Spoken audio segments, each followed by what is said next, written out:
Mikail Müşfiq. Onun tarihi ağırlı olsa da sözləri sevgi kimi əbədidir. Əşrəf Abbasov, Qurban olduğum, ifa edir Vəfa Vəzirova.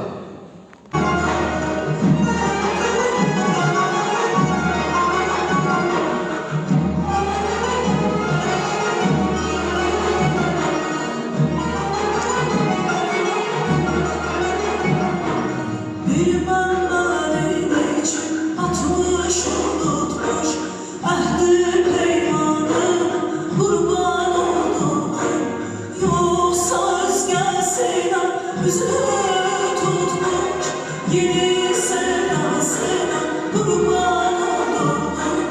Yoksa özgensine üzünü tutmuş yeni sevdasına kurban oldum.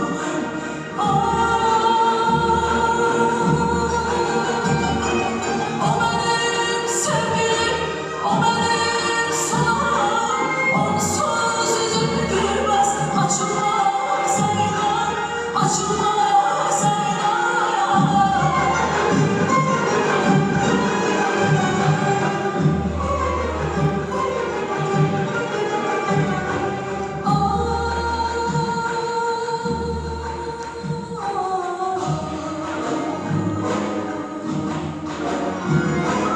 Bilmem harda kaldı o nazlı durma, o hoş sedası kurban oldum.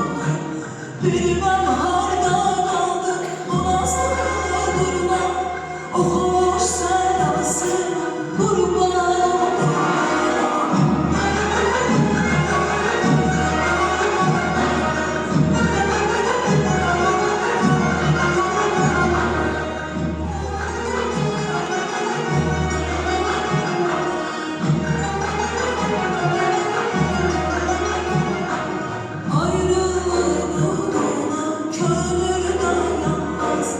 Eşk uğruna yanan bir daha yanmaz.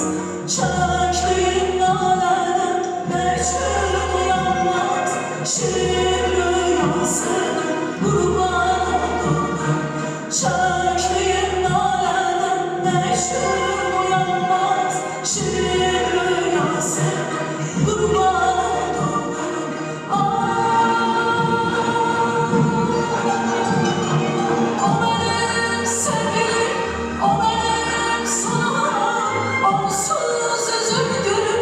Açılmaz aylar, açılmaz aylar.